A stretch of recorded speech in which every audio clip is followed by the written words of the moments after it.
Hello everyone. हम अपना एक चैप्टर कर रहे थे जनरल एंट्रीज के नाम से। और इस चैप्टर के अंदर अभी तक मैंने फर्स्ट सेकंड थर्ड 3 पार्ट डाले हैं। और ये चैप्टर काफ़ी बड़ा है एक्चुअली इसके अंदर, और ये इंपॉर्टेंट भी है। इसके अंदर काफ़ी सारी चीज़ें हैं, डिटेल में पढ़नी जरूरी है हमारे लिए, तो इसलिए कई पार्ट में बताना पड़ रहा है। अगर आपने फर्स्ट सेकंड थर्ड पार्ट नहीं देखा है तो इसके डिस्क्रिप्शन में आपको लिंक मिल जाएगा, पहले आपको वो देखना चाहिए। आज हम जो टॉपिक करेंगे और कोशिश करेंगे इसमें पूरा चैप्टर खत्म कर दें हम, जो भी हमारी चीज़ें रह गई हैं। ठीक है, तो हम स्टार्ट करते हैं इस चैप्टर को। हमने काफ़ी सारी एंट्रीज देख ली हैं, इससे पहले हमने काफ़ी सारी एंट्रीज को डिस्कस किया था। एक बार रिकैप करने के लिए मैं कुछ एंट्रीज आपको बता देता हूँ। ठीक है देखिए, इलस्ट्रेशन नंबर 4 कर लेते हैं एक बार। जैसे पवन ने बिजनेस स्टार्ट किया कैश से, तो आप क्या एंट्री करेंगे इसकी? आप अपने साथ मेरे साथ साथ बोल सकते हैं। इसकी एंट्री क्या हो जाएगी हमारी? क्योंकि पवन ने बिजनेस स्टार्ट किया है कैश से, तो हमारी कैपिटल बढ़ रही है और कैश बिजनेस के अंदर आ रहा है, तो एंट्री हो जाएगी cash account debited to capital account. ठीक है, cash account debited to capital account. Next हमारे पास है open bank account with cheque from savings account. आपने 50,000 रुपए के सेविंग्स अकाउंट से एक बैंक अकाउंट ओपन किया है, तो आप देखिए एक तरीके से आप बैंक से बैंक पैसा लेके आ रहे हैं अपने बिजनेस के अंदर। तो बैंक हमारा बढ़ेगा 50,000 से, बैंक अकाउंट डेबिटेड, और हमारी कैपिटल भी बढ़ेगी उसी अमाउंट से, तो हमारा कैपिटल हो जाएगा क्रेडिट 50,000। नेक्स्ट हमारे पास है परचेज्ड कंप्यूटर अगेंस्ट कैश 20,000। आपने क्या किया है, आपने जो है कंप्यूटर खरीदा है कैश में 20,000 रुपए का, तो एंट्री क्या करेंगे आप? कंप्यूटर हमारे पास आ रहा है, कंप्यूटर अकाउंट डेबिटेड, ठीक है, टू कैश, कैश हमारा घट रहा है इसीलिए। Paid for repairs of office 2500। आपने जो है ऑफिस के रिपेयर्स के लिए 2500 रुपए पे किए हैं, तो यहाँ पे आप क्या करेंगे? आप यहाँ पे एंट्री करेंगे repairs account debited to cash. ठीक है, purchase goods for goods in cash. आपने 10,000 गुड्स खरीदे हैं कैश में, तो क्या एंट्री हो जाएगी? Purchase account debited to cash, क्योंकि कैश हमारा घट रहा है। देखिए मैं क्या डेबिट कर रहा हूँ क्या क्रेडिट कर रहा हूँ, अगर आपको बात नहीं समझ में आ रही है तो आपको पहले इससे पहले के पार्ट देखने चाहिए, वहाँ मैंने डिटेल में एक्सप्लेन किया है। ठीक है, अब वो बातें यहाँ रिपीट करेंगे तो ये वीडियो लंबी हो जाएगी, है ना। तो मुझे आज नेक्स्ट टॉपिक करवाने हैं, तो आप पहले वो वीडियो देख सकते हैं अगर आपको डाउट आ रहा है थोड़ा सा भी। Purchase goods from Prasad and company, क्योंकि यहाँ पार्टी का नाम लिखा हुआ है और मेंशन नहीं है कि आपने कैश में परचेज किया है या क्रेडिट में, तो हम इसे क्रेडिट मान के चलते हैं। प्रसाद एंड कंपनी हमारा जो है यहाँ पे क्रेडिटर बन जाएगा, क्योंकि आपने परचेज किया है तो आपको ये इन्हें पैसा देना पड़ेगा आगे आगे चल के। Purchase account debited to Prasad and company account. Sold goods for cash, आपने गुड्स बेचे हैं बट कैश में, तो एंट्री हो जाएगी हमारी cash account debited to sales. Sales हमेशा क्रेडिट की जाती है। Sold goods to Dev and company, आपने गुड्स बेचे हैं बट यहाँ पे बताया नहीं गया कैश में बेचे हैं, तो आप इसे क्रेडिट मानेंगे, तो देव एंड कंपनी नाम का डेटर क्रिएट हो जाएगा आपके पास, एंड सेल्स को दोबारा से आप कर देंगे credit. Dev and company account debited to sales. Dev and company ने आपको कुछ गुड्स वापस कर दिए हैं क्योंकि वो डिफेक्टिव थे, 15,000 गुड्स वापस कर दिए हैं। जब भी गुड्स वापस करती है कोई दूसरी पार्टी, तो हम करते हैं यहाँ पे सेल्स रिटर्न अकाउंट डेबिटेड। ठीक है, sales return account debited, and जिस पार्टी के नाम पे आपने पहले क्रिएट किया था डेटर, उसे आप कम कर देंगे to Dev and company. I repeat, sales return account debited और return inwards account debited to Dev and company. Goods return to Prasad and company, आपने प्रसाद एंड कंपनी गुड्स वापस भेज दिए, जैसे आपको किसी ने गुड्स वापस भेजे हैं आप भी किसी को वापस भेज सकते हैं गुड्स। तो goods return to Prasad and company 8,000 यहाँ पे निकल के आ रहा है, तो आप एंट्री क्या करेंगे? आप यहाँ पे एंट्री करेंगे Prasad and company account debited, Prasad and company account debited to, आप यहाँ पे गुड्स रिटर्न की जगह लिखेंगे परचेज रिटर्न अकाउंट। ठीक है, परचेज रिटर्न अकाउंट हमेशा होता है क्रेडिट, ठीक है, क्योंकि परचेज डेबिट होता है तो परचेज रिटर्न क्रेडिट हो जाएगा, उसका opposite. And paid salaries final entry, तो आपको पता है सैलरी आपने पे की है, तो salary account debited to cash या फिर टू बैंक। ओके, चलिए हम आज नया टॉपिक शुरू करते हैं, वो है हमारा रिबेट और डिस्काउंट। ठीक है, डिस्काउंट एंड रिबेट, 3 प्रकार के हमारे पास डिस्काउंट या चीजें होती हैं, trade discount, cash discount and rebate. ये थोड़ा कंफ्यूजिंग रहता है कई सब लोगों के लिए, तो आपको समझना है ध्यान से कि क्या क्या चीजें होती हैं। ट्रेड डिस्काउंट आप देते हैं किस लिए? सेलर को देते हैं जब आप गुड्स बेच रहे हैं लार्ज क्वांटिटी में। ठीक है, लार्ज क्वांटिटी जब आप देते हैं सेलर बायर को, तो आप जो है उसे ट्रेड डिस्काउंट देते हैं, और ये बेसिकली दिया जाता है फॉर आपका, एक तो उससे रिलेशन अच्छे हैं, दूसरा उसने बल्क में बाय किया है आपसे। ट्रेड डिस्काउंट के केस में क्या होता है, जो लिस्ट प्राइस है उसमें से आपने ट्रेड डिस्काउंट माइनस कर दिया, तो सेल वैल्यू निकल के आती है 80,000। याद रखेंगे, आप हमेशा अपनी बुक्स के अंदर सेल वैल्यू पे एंट्री करेंगे, ट्रेड डिस्काउंट बुक्स में नहीं दिखाना होता। For calculation purpose you can use trade discount, but trade discount कभी भी आपको बुक्स में नहीं दिखाना होता है। ठीक है, तो देखिए एंट्री क्या हो जाएगी? Vikas account debited to sales account. 80,000 ये अमाउंट है, ये 20,000 कहाँ गया? कहीं भी गया हो, इसको आपको अपनी बुक्स में नहीं दिखाना। ठीक है, इसे आप अलग से कैलकुलेशन में यूज कर सकते हैं, अदरवाइज बुक्स में नहीं दिखाएंगे आप। या फिर अगर आप परचेज करेंगे तो एंट्री हो जाएगी purchase account debited 80,000 to Amit. ठीक है, यानी ये एंट्री हुई है, अमित अपनी बुक्स में पास करेगा एंट्री, क्योंकि उसने सामान को बेचा है, और विकास ने खरीदा है तो purchase account debited to Amit वो एंट्री कर देगा। ठीक है, एडवांटेज क्या होते हैं, it is not important for your exam perspective. Cash discount पे आते हैं। Cash discount is allowed by seller to encourage prompt और अर्ली पेमेंट। तुरंत पेमेंट करने के लिए या कैश में पेमेंट करने के लिए कैश डिस्काउंट आपको दिया जाता है और इसे बुक्स में दिखाना कंपलसरी होता है। ठीक है, इसी एग्जाम्पल में देखिए कि आप परम ने जो है गुड्स बेचे 1000 के। ठीक है, परम ने गुड्स बेचे 1000 के और ट्रेड डिस्काउंट दिया 10% एंड कैश डिस्काउंट दिया 2%। तो 1 लाख के गुड्स पे 10,000 हमारा ट्रेड डिस्काउंट कट गया, वैल्यू बची सेल वैल्यू 90,000। उसने तुरंत पेमेंट कर दी होगी कैश में, तो हमने उसे 2% का डिस्काउंट और दे दिया 1800 का, यानी हमारी हमें अमाउंट कितना मिला है 88,200, 88,200। याद रखें कैश डिस्काउंट जो भी दिया गया है वो बिजनेस के लिए लॉस होता है। ठीक है, बिजनेस के लिए लॉस है। ट्रेड डिस्काउंट कहीं नहीं दिखाना बट कैश डिस्काउंट दिखाना कंपलसरी होता है। तो एंट्री हो जाएगी हमारी क्रेडिटर्स अकाउंट डेबिटेड, अगर आपने सामान उधार बेचा है और आपको डिस्काउंट मिल रहा है। कौन सा डिस्काउंट, कैश डिस्काउंट।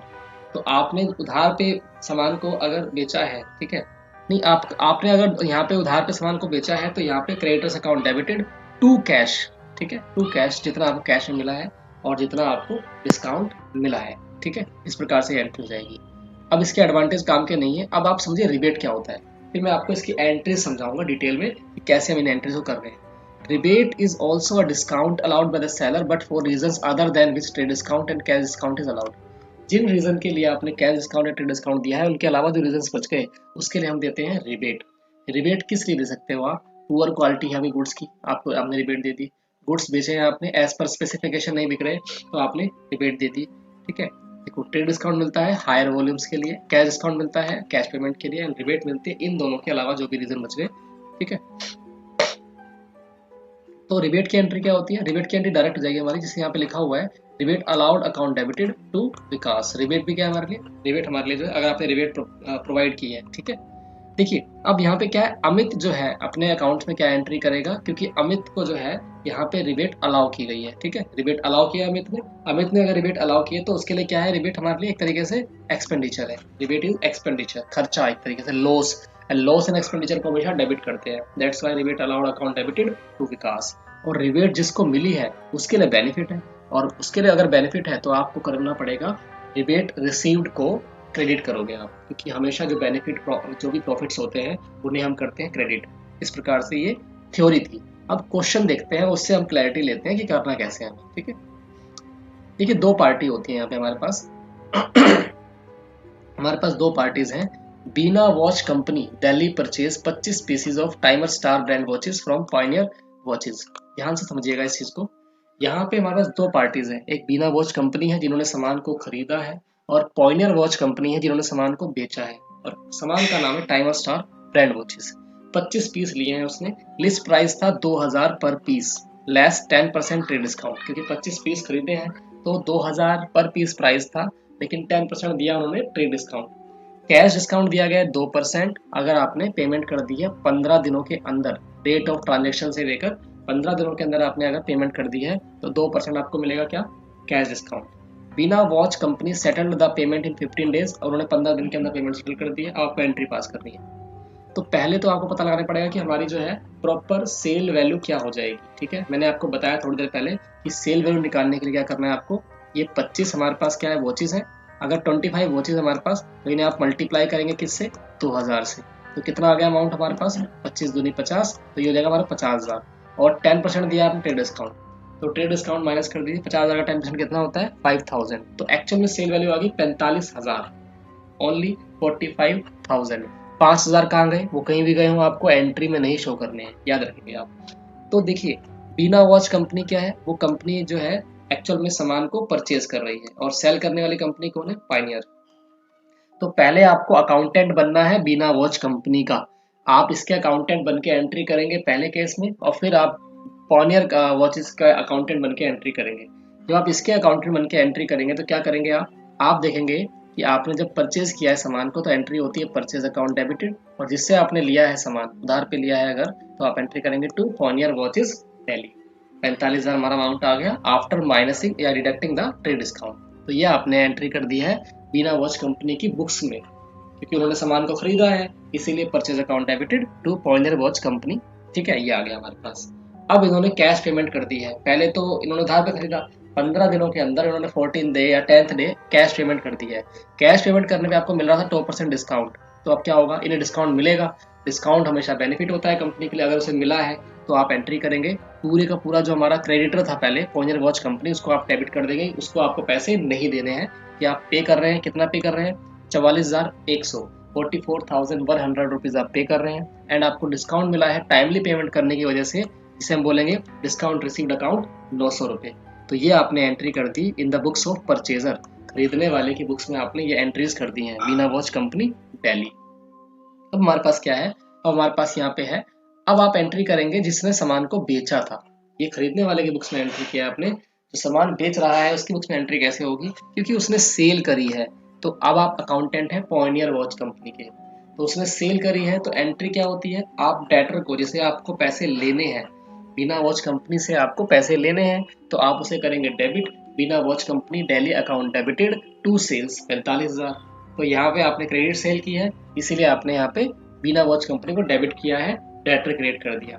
अब आपको पेमेंट मिल रही है, पेमेंट जब मिलती है आपको तो कैश डिस्काउंट, कैश अकाउंट आपको मिला है 44,100, कैश अकाउंट को डेबिट कर दिया। अब क्योंकि आपने 900 रुपये का कैश डिस्काउंट उनको दिया है, डिस्काउंट अलाउड हमेशा डेबिट होता है, बिकॉज आपके लिए लॉस है, बिजनेस के लिए लॉस होता है, तो discount allowed debited, discount allowed account debited to 900 रुपये। और यहाँ पे आएगा आपका टू बीना वॉच कंपनी 45,000, जो आपने पहले डेटर क्रिएट किया था वो पूरी तरह से वैनिश हो जाएगा, क्योंकि आपको पेमेंट मिल चुकी है और आपने डिस्काउंट भी दे दिया है हमको।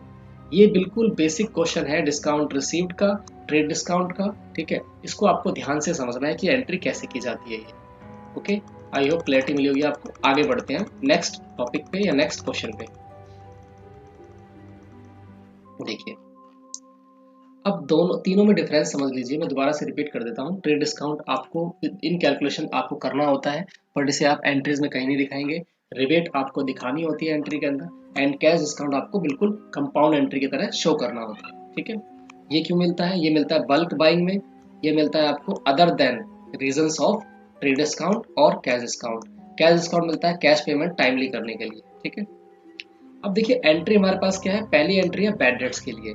बैड डेट्स की एंट्री क्या होती है, बैड डेट्स वो अमाउंट है जो आपने क्रेडिट सेल की थी लेकिन अब आपको मिलेगा नहीं, आपको वापस नहीं मिलने वाला, इट इज नॉट रिकवरेबल और इज पार्शियली रिकवरेबल। या तो आपको पूरी तरीके से पैसा नहीं मिलेगा या आपको आधा अधूरा पैसा मिलेगा, और क्योंकि ये बिजनेस का लॉस है एंड लॉस को हमेशा करते हैं हम डेबिट, तो एंट्री क्या हो जाएगी, आपको पता लगेगा कि पैसा नहीं मिलने वाला है तो आप एंट्री करेंगे बैड डेट्स अकाउंट डेबिटेड, क्योंकि आपका लॉस है, टू डेटर्स अकाउंट।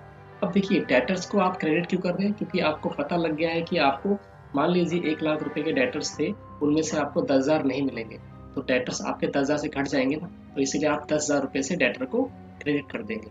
ये डेटर्स वैसे जब डेबिट होते हैं, बट क्योंकि यहाँ पे वो उनकी वैल्यू घट रही है, दैट्स वाई उसे आप क्रेडिट कर देंगे। तो bad debts account debited to debtors personal account. When a part of debt is recovered, अब मान लीजिए कुछ पैसा आपको रिकवर हो गया है, ठीक है, कुछ पैसा आपको रिकवर हो गया है, क्या करेंगे आप जो है, मान लीजिए एक से आपको 1 लाख रुपए लेने थे, उसने आपको 90,000 तो दे दिए लेकिन 10,000 खा गया, तो आप एंट्री करेंगे cash account debited 90,000, bad debts आपके हो गए 10,000 के, एंड टू डेटर्स अकाउंट। इसे बोलते हैं पार्ट, जब आपको रिकवर हो जाता है बैड डेट्स का तो आप ये एंट्री पास करते हैं, ठीक है।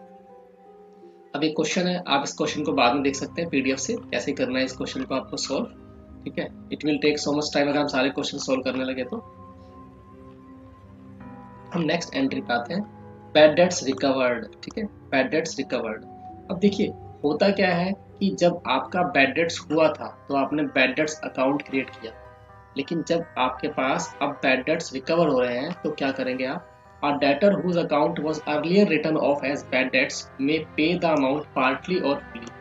जिस डेटर को आपने पहले बैड डेट्स के नाम से क्रिएट कर दिया था या कंसिडर कर लिया था कि उससे पैसा आपको नहीं मिलने वाला है, तो हो सकता है वो आपको बाद में पार्टली या फुली पैसा पे कर दे।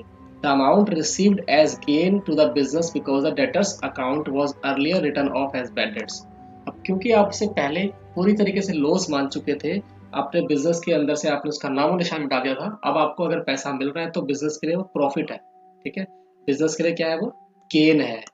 एंड जो हमारे पास जो गेन होता है, आप उसकी एंट्री कैसे करते हैं, आपको पता है, all the profits and gain should be credited. अच्छा देखिए, आपने यहाँ पे एक सवाल आपके दिमाग में उठ सकता है जिस प्रकार से बैड डेट्स को आपने होने पर डेटर को घटाया था, तो रिकवरी होने पर डेटर को बढ़ा क्यों नहीं सकते? तो इसका सिंपल सा लॉजिकल आंसर दे रहा हूँ आपको मैं, क्योंकि हम ईयर एंड पे चेक करना चाहते हैं कि हमारे कितने बैड डेट्स हुए, तो आपने अलग अकाउंट खोला, बैड डेट्स अकाउंट। आप चेक करना चाहते हैं कितनी रिकवरी हुई, बैड डेट्स में कितने लोगों ने बाद में पैसे वापस कर दिए आपको, तो आपने अलग अकाउंट खोला, बैड डेट्स रिकवर्ड अकाउंट।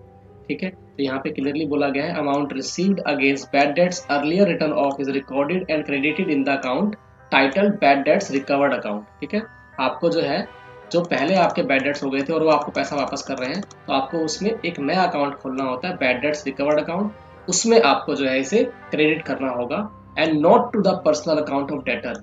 आप डेटर के पर्सनल अकाउंट में क्रेडिट नहीं कर सकते हैं जिससे आपको पैसा मिल रहा है। मैंने आपको लॉजिक भी दिया, ऐसा क्यों करते हैं हम। कैश और bank account debited to bad debts recovered account. ठीक है, तो आपको एंट्री करनी है, कैश या बैंक आपको पैसा मिल रहा है और बैड डेट्स की आपकी रिकवरी हो रही है, तो कैश और bank account debited to bad debts recovered account. ठीक है, और हाँ एक और बात, bad debts recovered account is shown in credit side of profit and loss account. Bad debts की जो भी रिकवरी होती है उसे हम प्रॉफिट एंड लॉस अकाउंट के क्रेडिट साइड में दिखाते हैं। और ऊपर आपको बता दूं मैं, जो बैड डेट्स आपके हो जाते हैं उसे आप कहाँ दिखाते हैं, उसे प्रॉफिट एंड लॉस अकाउंट के डेबिट साइड में दिखाना होता है। ये रहा, ठीक है ना, बैड डेट्स हमारे पास जो हो जाएंगे उसे आपको दिखाना है।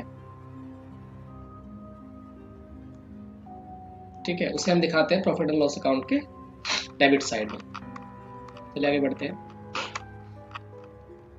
अब देखिए एक एंट्री देखते हैं, छोटी सी एंट्री है 5000 due from Ramesh are irrecoverable. पता लग गया रमेश से आपको पैसा मिलने वाला नहीं 5000 रुपए का, तो एंट्री क्या करेंगे आप, बैड डेट्स अकाउंट डेबिटेड, क्योंकि बैड डेट्स हमारे लिए लॉस है, उसको आप डेबिट कर देंगे और रमेश नाम की पार्टी को गायब कर देंगे पूरी तरीके से टू रमेश अकाउंट। तो ये हमारी एंट्री जाएगी, bad debts account debited to Ramesh account. Next हमारे पास है Sohan is declared insolvent. Sohan को डिक्लेयर कर दिया गया insolvent. Received from his official receiver 60 paisa in a rupee on debt of 10,000। That's very important entry. देखिए सोहन नाम का पर्सन जो है वो इंसॉल्वेंट डिक्लेयर कर दिया गया है और उसके ऑफिशियल से आपको 60 पैसा मिल रहा है 1 रुपए के बदले, मतलब 10,000 का 60% ही आपको मिलेगा। तो 4,000 का हमारा लॉस हो गया, आपको 6,000 ही मिलेंगे और सोहन नाम का डेटर आप पूरी तरीके से गायब कर देंगे। तो आपको पता है सोहन को आप क्रेडिट करेंगे पूरे 10,000 से जो आपने किया है। कैश मिला है आपको only 6,000, as I told you earlier 60 paisa का मतलब यहाँ पे 60% है और बैड डेट्स आपका हो गया है 4,000 का। तो एंट्री होगी cash account debited, bad debts account debited to Sohan. Last है received cash for bad debts return of last year 700। जो पहले आपको सारा बैड डेट जितना भी हुआ है उसमें से आपको 700 रुपये वापस मिल रहे हैं, तो आपको कैश मिल रहा है कितना, 700। तो कैश आपका डेबिट होएगा, cash account debited to bad debts recovered account, cash account debited to bad debts recovered account, है ना, जो आपका पहले बैड डेट्स हो गया था। चलिए अब देखिए कुछ बैंकिंग ट्रांजेक्शन्स होती है हमारे पास, उन्हें हम कैसे डील करने वाले हैं, उन्हें हम कैसे बनाएंगे। ठीक है, अब देखिए कुछ हम एंट्रीज देखते हैं। अगर आपने कैश डिपॉजिट किया है ना, स्टार्टिंग के अंदर कैश डिपॉजिट किया बैंक अकाउंट खोलने के लिए, तो एंट्री होती है bank account debited to cash account, क्योंकि आपने बैंक को क्या कर दिया, डेबिट कर दिया, बैंक बढ़ा है आपका, कैश घट गया है तो कैश को कर दिया आपने क्रेडिट। कैश विड्रॉन, कैश निकाला है आपने, तो कैश अगर आपने निकाला है तो आपके पास कैश बढ़ेगा, तो कैश अकाउंट डेबिटेड, और बैंक घटेगा तो bank account. Cash withdrawn from bank from personal use, अगर आपने पर्सनल यूज के लिए बैंक से पैसा निकाला है और बैंक अकाउंट बिजनेस का है तो आपको ड्रॉइंग्स को करना है debit, drawings account debited to bank account. Payment by cheque to a creditor says Rakesh, आपने राकेश नाम की पार्टी को चेक से पेमेंट की है जो कि हमारा क्रेडिटर था, तो एंट्री जाएगी Rakesh account debited to bank account, कि राकेश नाम की पार्टी को आप डेबिट कर देंगे और टू बैंक अकाउंट, बैंक को आप कर देंगे क्रेडिट।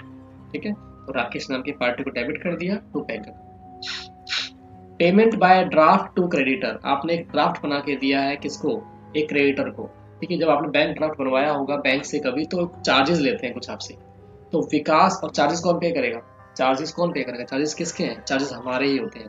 ठीक है, तो विकास नाम की पार्टी को जो पैसे देने हैं उस नाम से आपने उसे डेबिट कर दिया।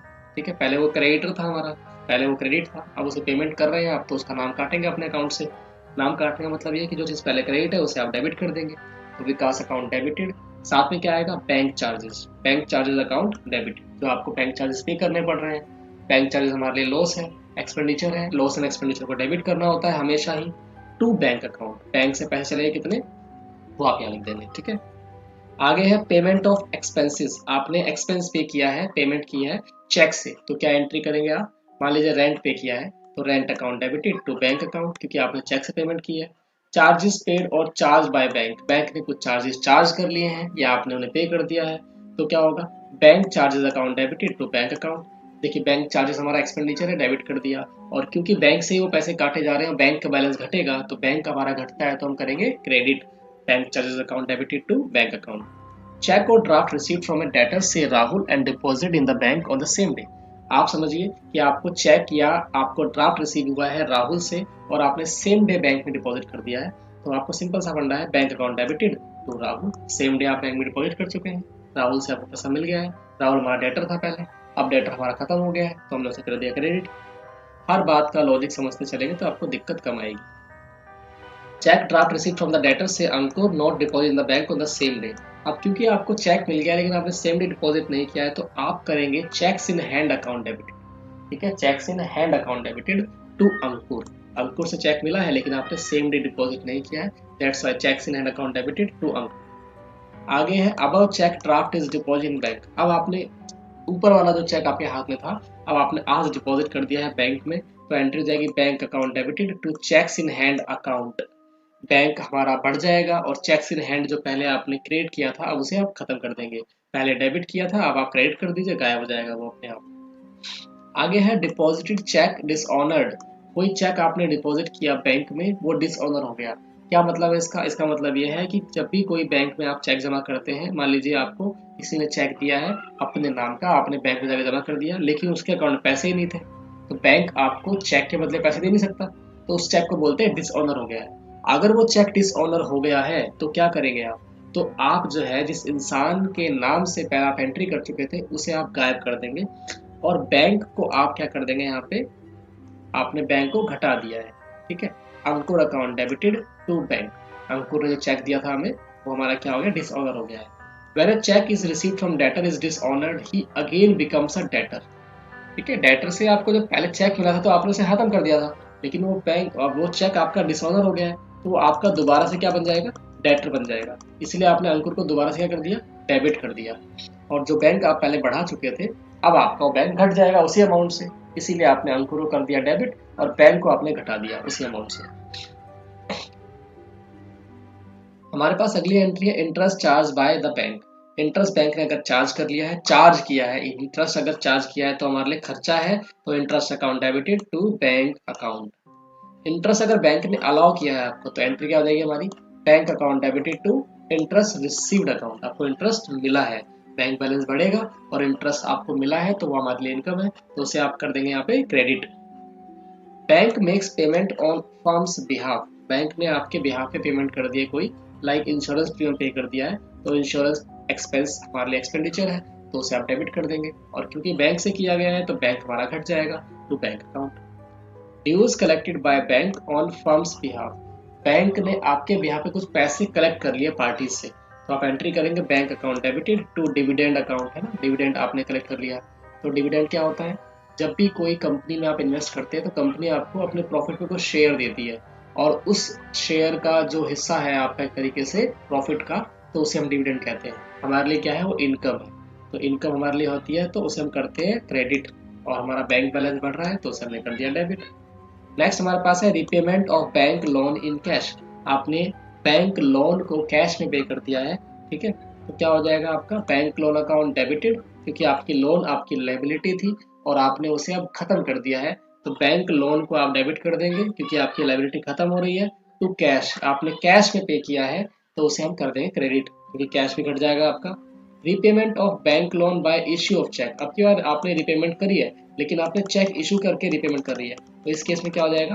इस केस में आपका बैंक लोन आपका घटेगा, ठीक है, लेकिन बैंक बैलेंस भी घटेगा क्योंकि आपने बैंक से पेमेंट की है। Okay, transfer of funds from one bank account to another bank account. आपने एक बैंक से दूसरे बैंक अकाउंट में ट्रांसफर कर दिया है। एक कंपनी के पास दो अकाउंट हो सकते हैं, तो जिस अकाउंट में पैसे गए हैं, मान लीजिए पीएनबी में गए हैं, तो पीएनबी हमारा बढ़ जाएगा, that's my bank account PNB debited.